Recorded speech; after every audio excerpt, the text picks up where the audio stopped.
Tuesday, 02:17 a.m. Eastern European Time. A surveillance satellite passes over western Russia on routine patrol. Synthetic aperture radar pierces cloud cover. The image analyst at Fort Meade freezes. Convoy formation detected. 23 vehicles moving southwest from storage facility near Sarov. The signature is unmistakable. Enhanced security perimeter. Specialized transport trucks. Military police escort vehicles. Electronic warfare units jamming local communications. This is not a standard movement.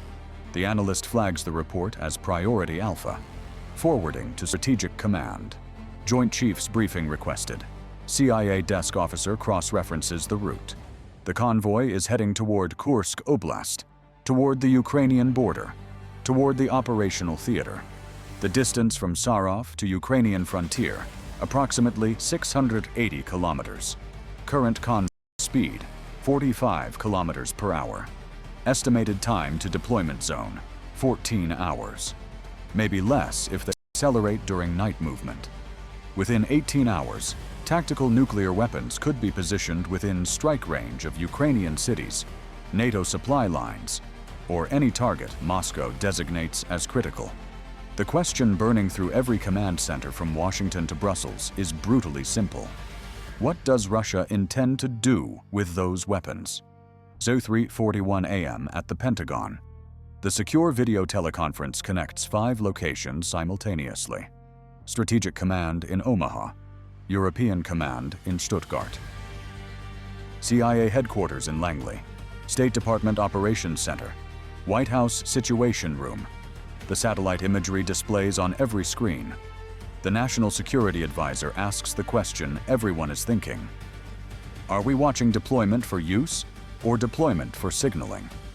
The Director of National Intelligence presents the assessment. Intelligence community confidence level, moderate. Russia has 3 potential objectives. First option, demonstration of resolve. Move the weapons close to show they are serious. Make NATO see the stakes. Pressure Ukraine to negotiate. Pressure Washington to reduce support. This is nuclear brinkmanship. This is the logic that kept the Cold War cold. Show the gun without pulling the trigger. Second option, preparation for actual use. Establish forward positions. Reduce decision time from hours to minutes. Create tactical flexibility if conventional operations fail. Russia has stated doctrine allowing nuclear weapons if facing existential threat. The definition of existential is deliberately flexible. Third option, deception operation. Move real weapons to draw attention. Distract from other operations elsewhere. Fix NATO intelligence assets on the convoy. Meanwhile, conduct cyber operations or special forces actions outside the spotlight. The problem is determining which interpretation is correct, because getting it wrong means either underreacting to a genuine nuclear threat or overreacting to psychological warfare and triggering the very crisis you wanted to prevent. What should command do first? A. Public warning. B. Covert operation. C. Diplomatic channel. The chairman of the Joint Chiefs weighs the military options. Public warning means going loud. Announce the intelligence. Show the satellite photos. Put Russia on notice that the world is watching. This creates deterrence through exposure. This activates alliance consultations. This potentially rallies international pressure. But this also backs Russia into a corner. Escalates rhetoric. Forces them to either use the weapons to maintain credibility or back down and lose face. Either outcome carries risk. Covert operation means direct action. Special operations forces have options. Sabotage the convoy en route. Disable vehicles. Create accidents. Make the weapons impossible to deploy without revealing American involvement. This prevents deployment without public escalation. This maintains deniability. But this also means American forces conducting operations inside Russian territory, targeting Russian nuclear assets. If discovered, this is act of war. If botched, this is captured Americans on Russian television. Diplomatic channel means quiet engagement. Use the Moscow-Washington hotline. Express concern privately. Offer off-ramp. Negotiate without audience. This maintains communication. This preserves maneuver space. But this also might signal weakness. Might tell Russia that America will complain, but not act. Might encourage them to proceed. The National Security Advisor asks for more intelligence. Do we have human sources near the convoy? Do we have intercepts of Russian command discussing intentions? The CIA representative shakes his head. Limited. Communications are heavily encrypted. What we have is vehicle tracking and doctrine analysis. Russia's tactical nuclear playbook allows deployment during high-intensity conflict. They define that threshold broadly. Inside the global conflict room framework, this is the scenario where incomplete information forces decisions anyway, because waiting for perfect intelligence means the weapons reach their destination, and the window for preventive action closes. Hort 52 AM. Additional satellite passes confirm the convoy maintains steady progress. No stops except scheduled security checks. No deviation from projected route. Electronic intelligence detects increased communications between the convoy and Moscow command. Content remains encrypted. Pattern suggests regular status updates. The convoy is proceeding as planned. The Secretary of Defense raises the stakes question. If we assess this as preparation for use, what is our response? Do we have military options that don't trigger general war? The Commander of Strategic Command outlines the possibilities. First possibility, convention. What happens next determines the next decade. The President receives the briefing at 05:20 a.m. The Oval Office is dark, except for screen glow. The situation is explained in clear terms. Russia is moving tactical nuclear weapons toward the Ukrainian theater. Intentions uncertain. Response options all carry significant risk. The President asks the essential question: what do our allies say? The answer is fractured. Poland wants immediate NATO mobilization. Invoke Article 5 consultations. Demand Russia reverse course. Germany urges restraint. Keep channels open. Avoid rhetoric that locks both sides into confrontation. France proposes UN Security Council emergency session. Make this a global issue. United Kingdom supports American decision, but requests coordination before any military action. The alliance is not unified. This is the challenge of collective defense when the threat is ambiguous and the stakes are existential. The President makes the first decision. Open diplomatic channel immediately. Use the established hotline to Kremlin. Express direct concern. Request explanation. Make clear that deployment of tactical nuclear weapons will be met with unspecified but severe consequences. Simultaneously, increase intelligence collection. Task additional satellites. Deploy reconnaissance aircraft near Russian border. Activate human intelligence networks. Get better information about Russian intentions. The diplomatic call connects at 06:03 a.m. Washington time, 02:03 p.m. Moscow time. The conversation is brief and tense. The American side states the facts. Convoy detected. Weapons identified. Deployment trajectory toward Ukraine. Request explanation and de-escalation. The Russian side responds with carefully chosen words. Russia is conducting routine rotation of strategic assets. All actions are within our sovereign territory. All actions comply with international obligations. All actions are defensive in nature, given NATO expansion and Ukrainian aggression supported by Western weapons. The phrase defensive in nature is doing heavy work. Defensive against what? Ukraine has no nuclear weapons. NATO has no nuclear deployment in Ukraine. The threat being defended against exists only in Moscow's framing. But that framing is what matters. That framing is what drives decisions. Necessary deterrence or dangerous escalation?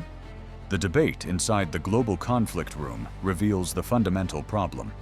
If Russia genuinely feels threatened by NATO expansion and Western weapons in Ukraine, then nuclear deployment is rational defensive measure from their perspective.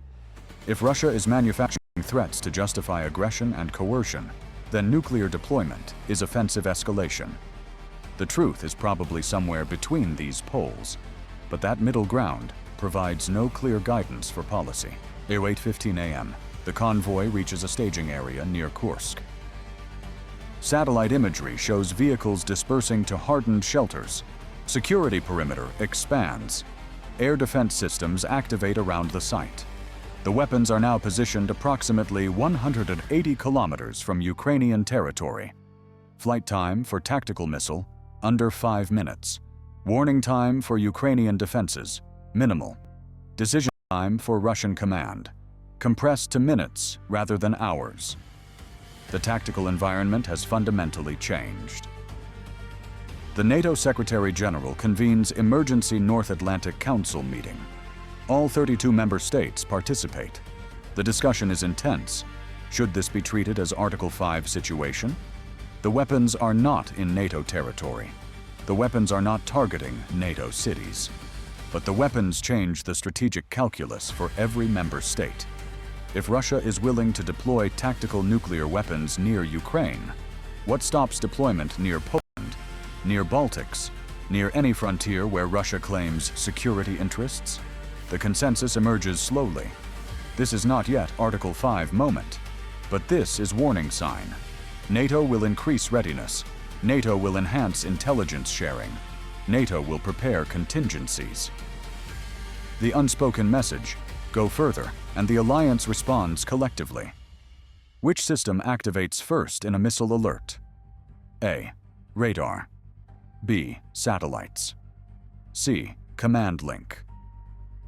The answer is A, but the real answer is that in nuclear operations, all systems must confirm, because false alarm with tactical weapons means either launching unnecessarily and starting nuclear war, or failing to launch when needed and losing deterrence credibility. And this impossible choice is why nuclear command and control systems are designed with multiple redundancies and human verification.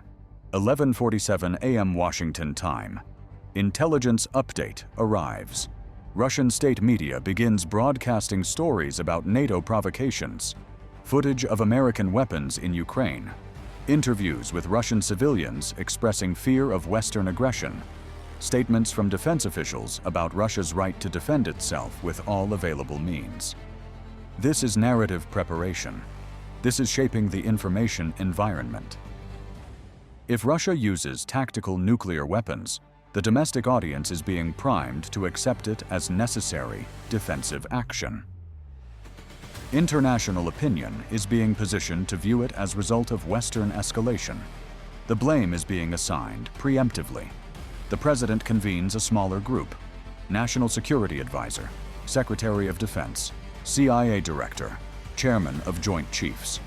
The question is direct.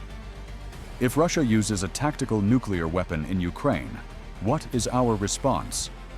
The options are numbered and terrible. Option 1, conventional response. Massive strike against Russian forces in Ukraine. Destroy the units that launched the nuclear weapon. Demonstrate that nuclear use triggers overwhelming conventional retaliation.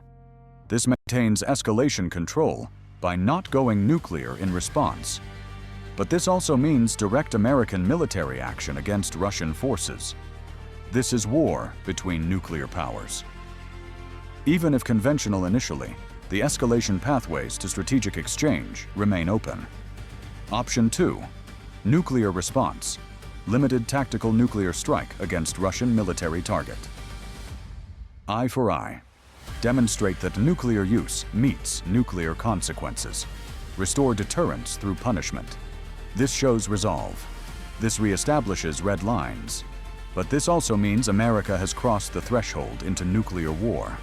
Even limited nuclear exchange can spiral. Command and control can degrade. Panic can override doctrine. Strategic forces can launch. The path from tactical to strategic is shorter than anyone wants to admit. Option 3, comprehensive, non-kinetic response. Cyber operations against Russian infrastructure. Economic isolation beyond current sanctions. Supplying Ukraine with advanced weapons. Building international coalition to ostracize Russia completely. This avoids direct military confrontation. This applies pressure through other domains. But this also might be seen as weak response to nuclear use.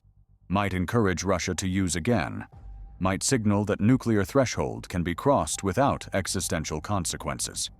If you follow global conflict analysis, type GCR. The deliberations continue for 2 hours. No decision is made because no good decision exists. Every option carries catastrophic risk.